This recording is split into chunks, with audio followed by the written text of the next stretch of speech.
Εκεί, στα πέρατα του γνωστού κόσμου, όπου οι χάρτες των Ελλήνων τελείωναν, ένας βασιλιάς συνέχισε να προχωρεί. Ο Μέγας Αλέξανδρος. Αλλά τι είδε στα βάθη της Ασίας? Και γιατί οι αρχαία κείμενα μιλούν για ανθρώπους με κεφάλια σκύλων? Ο Μέγας Αλέξανδρος, ο κατακτητής του γνωστού κόσμου, δεν σταμάτησε ποτέ στην Ινδία. Ή μήπως σταμάτησε? Αρχαίες πηγές μιλούν για φυλές παράξενες, ανθρώπους με κεφάλι σκύλου, τους λεγόμενους κοινοκέφαλους. Και το πιο παράξενο, ορισμένες πηγές ισχυρίζονται ότι ο Αλέξανδρος τους συνάντησε πραγματικά. Ή μήπως είναι ένα κομμάτι αλήθειας που η ιστορία φοβήθηκε να κρατήσει. Οι χαρακτήρες. Μέγας Αλέξανδρος, αιμονικός με τα όρια του κόσμου και την θεϊκή του καταγωγή. Δεν ψάχνει απλά εδάφη, αλλά τα μυστικά της δημιουργίας. Κρατερός ή νέαρχος. Ο ορθολογιστής στρατηγός που βλέπει την κούραση των ανδρών και φοβάται ότι ο βασιλιάς του έχει χάσει τα λογικά του. Κτησίας ο Κνίδιος. Οι αναφορές στα γραπτά του. Ο αρχαίος γιατρός και ιστορικός που είχε περιγράψει πρώτος τους κοινοκέφαλους στην Ινδία. Ένας εχμάλωτος σοφός ή μάγος καθοδηγεί τον Αλέξανδρο βάσει αυτών των κειμένων. Ο Κέρβερος της Ανατολής, αρχηγός των κοινοκεφάλων. Δεν είναι απλά τέρατα. Έχουν τη δική τους ιεραρχία. Επικοινωνούν με γραφίσματα και νοήματα και προστατεύουν ένα αρχαίο πέρασμα. Μετά τη νίκη του στον Ιδάσπη ποταμό, ο Αλέξανδρος είχε πλέον φτάσει πιο μακριά από κάθε Έλληνα που είχε ζήσει ποτέ. Όμως οι στρατιώτες του φοβούνται, όχι μόνο τους εχθρούς, αλλά τα άγνωστα πλάσματα που, λέγεται, κατοικούν πέρα από τα βουνά. Και αυτό είναι μόνο η αρχή. Οι πηγές γίνονται ακόμα πιο παράξενες στη συνέχεια. Εάν σας αρέσουν τα μυστήρια της αρχαίας Ελλάδας και οι χαμένες ιστορίες του Αλέξανδρου, κάντε τώρα εγγραφή στο κανάλι για να μην χάσετε τα επόμενα βίντεο. Βρισκόμαστε στο 326 π.Χ. μετά τη μάχη του Ιδάσπη στην Ινδία. Ο στρατός είναι έτοιμος να στασιάσει, αρνούμενος να προχωρήσει ανατολικά. Όμως ένας ενιγματικός Ινδός ασκητής παραδίδει στον Αλέξανδρο έναν χάρτη από δέρμα που δείχνει μία λευκή κοιλίδα πέρα από τα βουνά.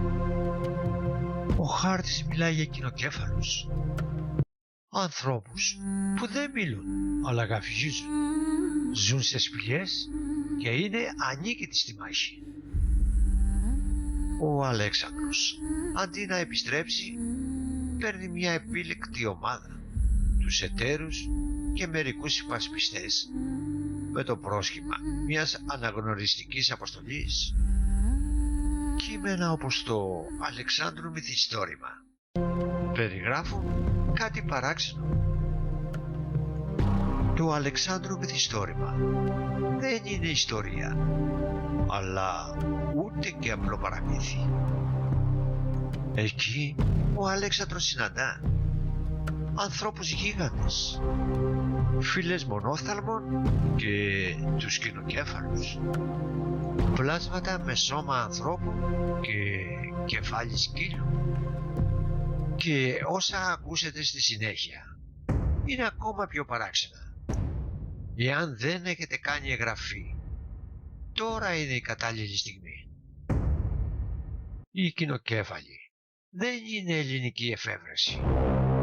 Ο Ηρόδοτος αναφέρει τις φυλές στα άκρα του κόσμου. Ενώ μεταγενέστεροι συγγραφείς, όπως ο Κτησίας, περιγράφουν άνθρωπους που γαυγίζουν αντί να μιλούν, κυνηγούν ως ζώα, ζουν σε απομονωμένες περιοχές. Ακόμη και στο Βυζάντιο υπήρχε η μορφή του, ο Άγιος Χριστόφορος, που συχνά παριστανόταν ως πινοκέφαλος. Μπορεί να υπάρχει εξήγησης. Οι αρχαίοι ταξιδιώτες έβλεπαν για πρώτη φορά ζώα όπως πίθηκοι, μπαμπουίνοι ή φυλές με μάσκες. Συνεχίζοντας τη σειρά των άνθρωπων σχετικά με τις αποδείξεις της ύπαρξης των αρχαίων θεών στον κόσμο των γιγάντων, αλλιώς θα αναφερθώ σε ένα θέμα που είναι ελάχιστα γνωστό, και αυτό είναι η άγνωστη εκστρατεία του Μεγάλου Αλεξάνδρου στην έρημο Τάκλαμακά, ώστε να νικήσει όντα τα οποία μπορούσαν να απειλήσουν ολόκληρο τον κόσμο, όπως είχαν κάνει πολλά χρόνια πριν, αφού όταν γεννήθηκαν το 40.000 π.Χ. περίπου και μετά, καθώς ζούσαν πλέον ανάμεσά μας, αποτελούσαν μέγα δυνάστη του ανθρωπίνου γένους. Η άγνωστη εκστρατεία. Θα πει κανείς, μα είναι ποτέ δυνατόν ο Αλέξανδρος να πολέμησε Νεφελίμ? Υπάρχουν πουθενά αποδείξεις για την εκστρατεία αυτή? Φυσικά και υπάρχουν, και θα έλεγε κανείς ότι δεν είναι και λίγες και αποδεικνύουν περίτρανα και την ύπαρξη των αρχαίων θεών και τον πόλεμο που έκανε ο Αλέξανδρος εναντίον. Αλλά υπάρχει κάτι που ελάχιστοι προσέχουν. Ο Αλέξανδρος ήθελε να φτάσει στο τέλος του κόσμου και ίσως συνάντησε πράγματα που δεν έπρεπε να γραφτούν.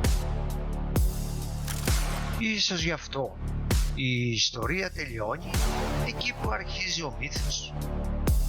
Ακολουθούν οι πηγές. Η πρώτη πηγή βρίσκεται σε ένα κείμενο του Αγίου Ιωάννη του Χρυσοστόμου με τίτλο «Όρασης του Δανιήλ».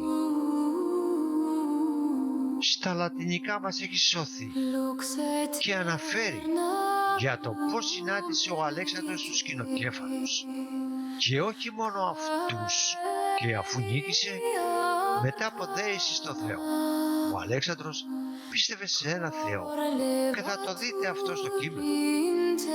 Τους φράγισε μέσα σε χάλκινες πύλες και εισήλθε ως τα αιώας της γης, και εκεί έβρεν έθνος ανεξιχνίαστο, παν ζωήφιο, μαγάρων, όφης, γάτας, μυϊίας και πανερπετών, και τους νεκρούς ουκ έθαπτον, αλλά μάλλον ίσθιον και εκτρώματα των γυναικών και είδος θηρίων. Αυτόν ένα γρής γινόμενα. Δεδικός, μήπως πλατήν θώσιν εν την γη και ενούσιν αυτή εκ των μυαρών. Επιδευμάτων εδεήθη του Κυρίου εκτενός και συνήγαγεν αυτούς άνδρας συν γυναιξήν και τέκνης, και υπήν απλώς πάσα στας παραμβολάς αυτών, και εξήγαγεν αυτούς εκ της αιώας γης και καταδίωξαν αυτούς έως εισήλθωσαν εν τις μέρες του βορρά. Ταύτα καταθεωρήσας Αλέξανδρος, είπο και ουκ στην είσοδος από Ανατολάς ειδισμού. Όφθης ούν εκλυπάρισε ένα Αλέξανδρο στο Θεό και έκλεισε αυτούς της χαλκάς πύλας επί χρήσας ασύγχυτον. Ταύτα ούν τα μισηρά και κύβδηλα έθνη πάσες τις μαγικές κακοτεχνίες και έχρητε και εν ταύτης αυτών τώρα παρών και μισό θεόν γοητείαν κατήργησεν η φύσης του ασυνηχήτου την εσχάτη ημέρα της συντελείας του κόσμου.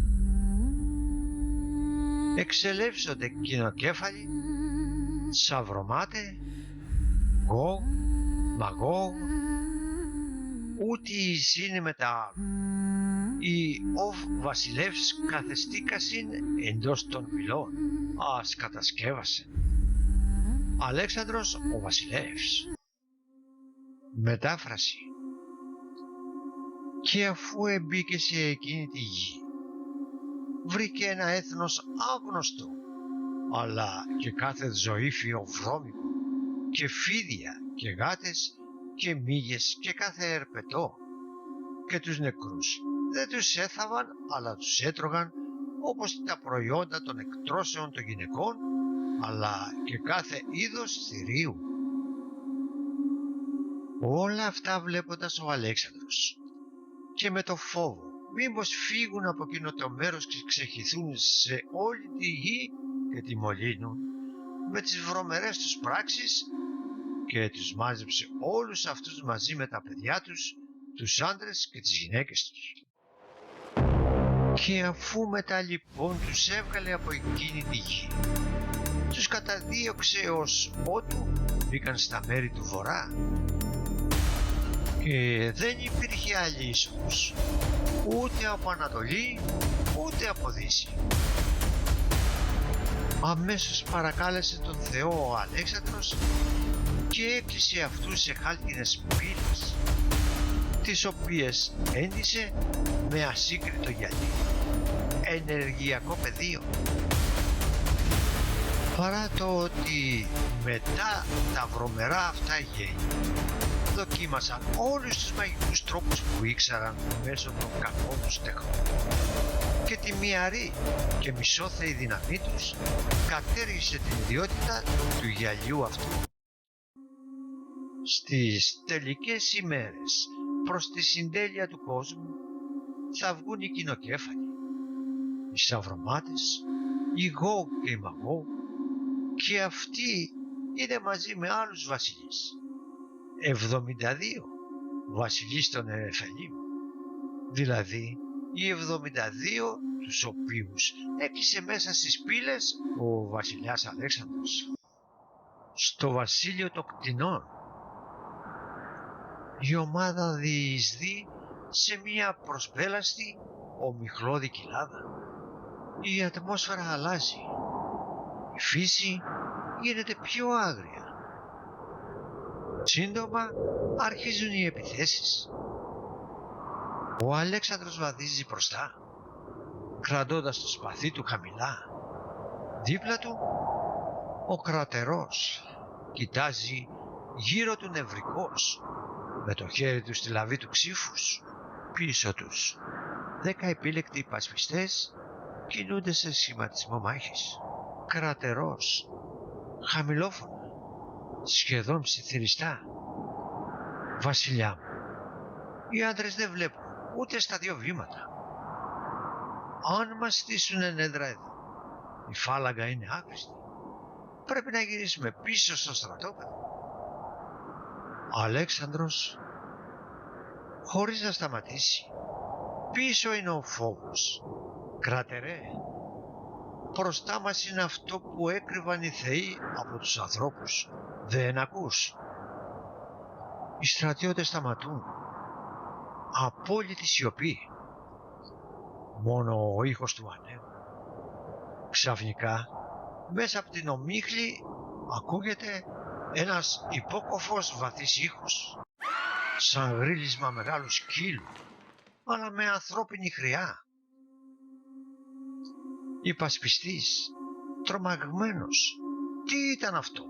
Γλυκός, Κρατερός, βγάζοντας το σπαθί.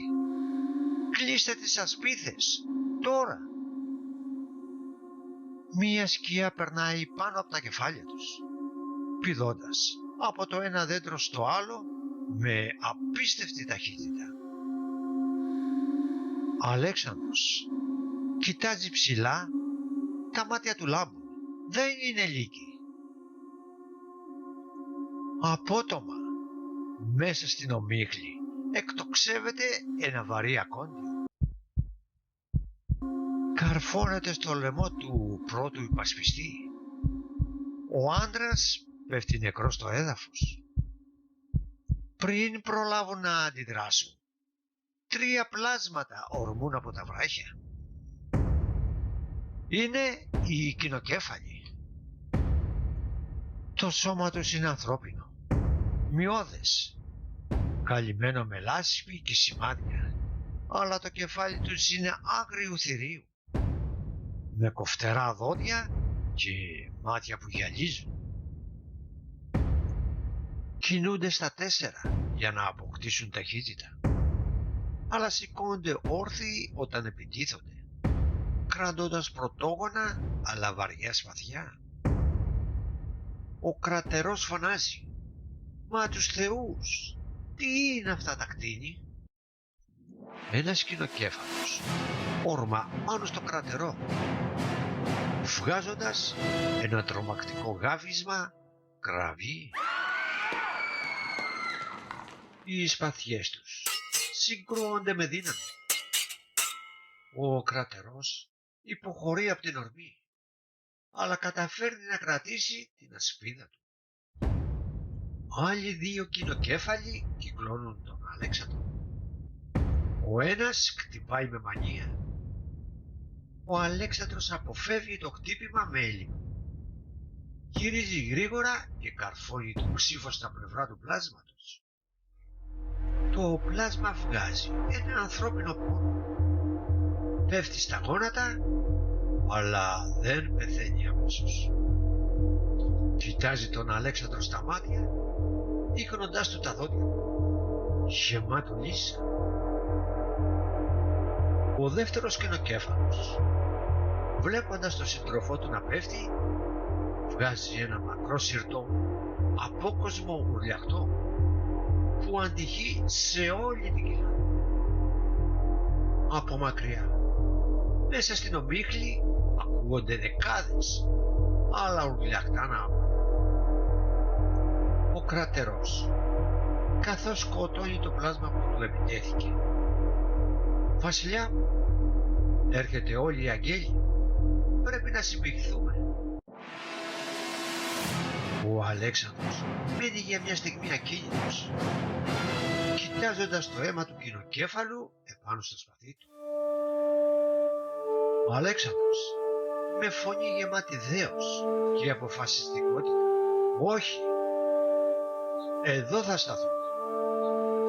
Θέλω έναν ζωντανό». Και καθώς η ομίχλη πυκνώνει ξανά, δεκάδες σκιές με μάτια που λάμπουν αρχίζουν να κυκλώνουν τη μικρή ομάδα των Μακεδόνων. Οι κοινοκέφαλοι δεν είναι ανόητα ζώα. Χρησιμοποιούν τόξα. Ακονίζουν με τρομακτική δύναμη και κινούνται στα 4 με απίστευτη ταχύτητα, αλλά πολεμούν όρθιοι με σπαθιά.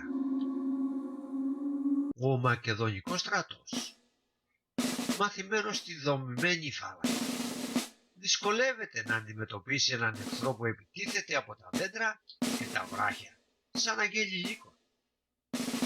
Ο Αλέξανδρος εχμαλωτίζει έναν από αυτούς. Προς έκπληξη όλων, το πλάσμα φοράει ένα αρχαίο ελληνικό φυλαχτό, απομεινάρι από την εποχή του Διονύσου ή του Ηρακλή, που σύμφωνα με το μύθο είχαν περάσει από εκεί. Η ανάκριση του αιχμαλώτου, η σκηνή του Αλέξανδρου τη νύχτα. Το εσωτερικό της σκηνής φωτίζεται από 2 μεγάλους πλησούς που κάνουν τις σκιές να χορεύουν στους τοίχους. Στο κέντρο, δεμένος χειροπόδαρα με βαριές αλυσίδες σε ένα ξύλινο μπάσαλο, βρίσκεται ο αιχμάλωτος κοινοκέφαλος. Το πλάσμα ανασένει βαριά, βγάζοντας έναν υπόκοφο γριλισμό. Το Το αίμα από την πληγή του έχει ξεραθεί, αλλά τα μάτια του, άγρια και κόκκινα, δεν σταματούν να παρακολουθούν κάθε κίνηση. Ο Αλέξανδρος βρίσκεται λίγα βήματα μακριά, παρατηρώντας το με προσοχή. Δίπλα του ο Κρατερός κρατά το χέρι του στη λαβή του σπαθιού, έτοιμος για το παραμικρό. Στη γωνιά της σκηνής ένας ηλικιωμένος ειδός μάγος ασκητής παρακολουθεί σιωπηλός. Κρατερός: «Βασιλιά μου, χάνουμε τον καιρό μας. Αυτό το πράγμα δεν είναι άνθρωπος. Δεν έχει μιλιά. Κοίταξε τα δόντια του. Μόνο να κατασπαράξει ξέρει». Ο Αλέξανδρος, χωρίς να πάρει τα μάτια του από το πλάσμα: «Κάνεις λάθος, Κρατερέ. Κοίταξε τα χέρια του. Πώς είναι δεμένα τα τομάρια επάνω του. Έχει φτιάξει εργαλεία. Πολεμά με σχέδιο. Υπάρχει νους πίσω από αυτό το βλέμμα». Ο Αλέξανδρος πλησιάζει ένα βήμα πιο κοντά. Ο κοινοκέφαλος τεντώνει τις αλυσίδες, βγάζοντας ένα κοφτό γάβισμα επίθεσης. Ο Κρατερός μπαίνει μπροστά, αλλά ο Αλέξανδρος το σταματά με το χέρι του. «Αλέξανδρος, προς τον Ινδό μάγο, μίλησέ του. Είπες ότι οι φυλές των βουνών τους ξέρουν».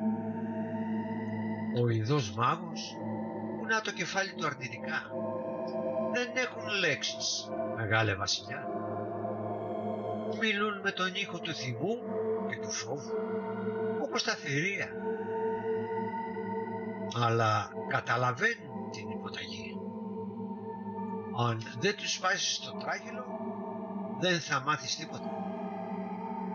Ο Αλέξανδρος σκύβει χαμηλά. Έρχεται στο ίδιο ύψος με το κεφάλι του κοινοκέφαλου. Το πλάσμα γριλίζει, αλλά καθώς ο Αλέξανδρος το κοιτάζει σταθερά, χωρίς φόβο, ο γριλισμός χαμηλώνει.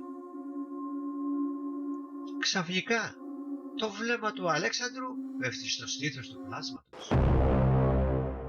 Μέσα από τα λασπωμένα τομάρια κρέμεται κάτι μεταλλικό, μαυρισμένο από τον χρόνο. Ο Αλέξανδρος απλώνει το χέρι.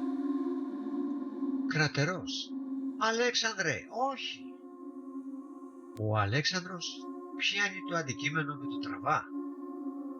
Ο σπάγκος πάει. Είναι ένα χάλκινο κυκλικό φυλαχτό.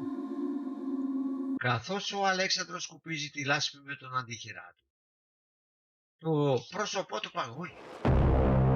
Στο φυλαχτό είναι χαραγμένο ένα πρόσωπο με κέρατα ταύρου και γύρω του κλίματα αμπέλου. Ο Αλέξανδρος ψιθυριστά, σχεδόν χαμένος, ο Διόνυσος. Ο Κρατερός πλησιάζει, κοιτάζει το φυλαχτό. Τι αποκλείεται? Πού βρήκε ένα βάρβαρο κτήνος το σημάδι του Θεού? Ο Αλέξανδρος σηκώνεται όρθιος. Η φωνή του αντυχεί με δέος. Δεν είναι κτήνος. Καρτερέ, οι μύθοι έλεγαν την αλήθεια. Ο Διόνυσος έφτασε ως εδώ, στην άκρη του κόσμου, πριν από εμάς. Αυτοί οι κοινοκέφαλοι ήταν ο στρατός του. Οι φύλακες που άφησε πίσω. Μόλις ο κοινοκέφαλος βλέπει το φυλακτό στα χέρια του Αλέξανδρου, η συμπεριφορά του αλλάζει ριζικά. Σταματά να γρίζεις. Χαμηλώνει το κεφάλι του, βγάζοντας ένα μακρόσυρτο παραπονιάρικο ήχο, σαν σκύλος που αναγνωρίζει τον αφέντη. Ο Αλέξανδρος δείχνει το φυλακτό στο πλάσμα, δείχνει τον εαυτό του. Ο Αλέξανδρος Είμαι ο γιος του Διός. Ήρθα για να τελειώσω το έργο των θεών. Ο κοινοκέφαλος σηκώνει το βλέμμα του. Κοιτάζει το φυλαχτό. Κοιτάζει τα μάτια του Αλέξανδρου και μετά με μια αργή, βαριά κίνηση στρέφει το κεφάλι του προς την Ανατολή, βγάζοντας ένα χαμηλό ουρλιαχτό. Ο ειδός μάγος, τρομαγμένος, πέφτει στα γόνατα. Σου δείχνει το δρόμο, βασιλιά, σου δείχνει την πύλη. Ο Αλέξανδρος χαμογελάει, με ένα χαμόγελο γεμάτο θεϊκή μανία. Γυρίζει προς τον κρατερό. Αλέξανδρος, λύστε τον. Αυτός θα μας οδηγήσει. Δύο παραδόσεις λαού ακολουθούν σχετικά με την εκστρατεία του Αλεξάνδρου και ταυτόχρονα την ύπαρξη των Νεφελίμων. Ο Θεός έστειλε το Μέγαν Αλέξανδρο να τιμωρήσει τους κακούς. Όταν ο Αλέξανδρος ενίκησε τον βασιλιά Πόρο, τον έπιασε και τον φυλάκισε μέσα στα σκοτεινά κυλώματα μιας λοφοσυράς που έκλεινε τους σκυλοκέφαλους. Από εκεί ο Πόρος δεν μπορεί να βγει παρά τον κατοπινό καιρό. Πάνω στους λόφους αυτούς ο Μέγας Αλέξανδρος έμπηξε μια φούρκα δίκρανο και του έβαλε μια καμπάνα που χτυπά μοναχή της με το φύσιμα του αέρα. Οι σκυλοκέφαλοι όταν ακούνε την καμπάνα ξέρουν πως ο Αλέξανδρος είναι εκεί και τους φυλάει. Αυτοί θα βγουν το κατοπινό καιρό και θα αρχίσουν τη δουλειά που για αυτούς τους προόρισε ο Θεός. Οι σκυλοκέφαλοι έχουν ένα μάτι στο μέτωπο και ένα στο τράχυλο. Είναι βιαίοι και υπερβολικά κακοί. Η ομιλία τους είναι άσχημη. Πιάνουν τους ανθρώπους και αφού τους λιπαίνουν τους ψήνουν στο φούρνο και τους τρώνε. Και η δεύτερη. Ο αέρας κινεί τα καράβια στις θάλασσες και καθαρίζει την ατμόσφαιρα από τα κακά. Αυτός χτυπάει την καμπάνα που ο Μέγας Αλέξανδρος έβαλε πάνω στους λόφους, που είναι κλεισμένοι σκυλοκέφαλοι που θα βγουν έπειτα από καιρούς. Η αναμέτρηση και το μυστικό. Η αποστολή φτάνει στην πόλη των Σπηλαίων. Εκεί ο Αλέξανδρος συνειδητοποιεί ότι οι κοινοκέφαλοι δεν είναι εχθροί που θέλουν να κατακτήσουν τον κόσμο, αλλά οι φύλακες. Προστατεύουν την πύλη προς τον πραγματικό ωκεανό ή μία πηγή δύναμης, το αθάνατο νερό, όπως λέει η μετέπειτα παράδοση. Ο Αλέξανδρος έρχεται σε μονομαχία με τον αρχηγό τους. Η μάχη δεν κρίνεται μόνο στη δύναμη, αλλά στην αναγνώριση. Ο Αλέξανδρος βλέπει στα μάτια του πλάσματος την ίδια άγρια θέληση για επιβίωση. Αντί να τους εξολοθρεύσει, κάνει μια συμφωνία αίματος και αποχωρεί, καταστρέφοντας το χάρτη για να μην τους βρει ποτέ κανείς άλλος. Από το κείμενο της προφητείας του Αγίου Ανδρέα του Διαχριστών Σαλού σχετικά με την ύπαρξη των υπαρών γενών και την μάχη τους με τον Αλέξανδρο. Κατά το έτος εκείνο θα ανοίξει ο Κύριος τις πύλες των Ιδώων που έκλεισε ο βασιλιάς των Μακεδόνων, Αλέξανδρος. Θα βγουν τότε από εκεί 72 βασιλείς με το λαό τους, τα λεγόμενα βλεδηρά έθνη, που είναι πιο σιχαμερά και από κάθε αηδία και δυσοδεία. Αυτά θα διασκορπιστούν σε όλο τον κόσμο. Θα τρώνε ζωντανούς τους ανθρώπους και θα πίνουν το αίμα τους. Θα καταβροχθίζουν επίσης με μεγάλη ειδονή μύες, βατράχους, σκυλιά και κάθε ακαθαρσία, αλίμονο στις περιοχές που θα περάσουν. Αν είναι δυνατό. Κύριε, ας μην υπάρχουν χριστιανοί. Γνωρίζω όμως ότι θα υπάρχουν. Εκείνες οι ημέρες θα σκοτεινιάσουν, σαν να θρηνούν στον αέρα για όσα αποτροπιαστικά θα διαπράξουν εκείνα τα σιχαμερά έθνη. Ο ήλιος θα γίνει σαν αίμα, ενώ η σελήνη και τα άλλα άστρα θα σκοτιστούν, καθώς θα τα βλέπουν επάνω στη γη να συναγωνίζονται την ακαθαρσία. Αυτοί οι λαοί θα κατασκάψουν τη γη, θα κάνουν αποχωρητήρια τα θυσιαστήρια και θα βάλουν τα Άγια Σκεύη σε ατιμωτική χρήση από άγνωστο χειρόγραφο σχετικά με το ίδιο θέμα. Εν της εσχάτης καιρής και εν την εσχάτη ημέρα της συντέλειας του αιώνος εξελεύσεται. Γόου και Μαγόου εις την γη του Ισλάμ, οι εσύν έθνη και βασιλείς, και εξελέσσονται εποκεκλεισμένε γλώσσε. Αν σας άρεσε αυτό το ταξίδι στα μυστήρια του Μεγάλου Αλεξάνδρου, κάντε εγγραφή και πατήστε το καμπανάκι. Στο επόμενο βίντεο θα ανακαλύψουμε ένα ακόμα σκοτεινό κεφάλαιο της αρχαίας ιστορίας. Ήταν η κοινοκέφαλη πραγματική ή ένα παιχνίδι του φόβου και της φαντασίας? Γράψε στα σχόλια τη γνώμη σου. Και αν θέλεις να συνεχίσουμε να ξετυλίγουμε τα χαμένα μυστικά της ιστορίας, κάνε εγγραφή.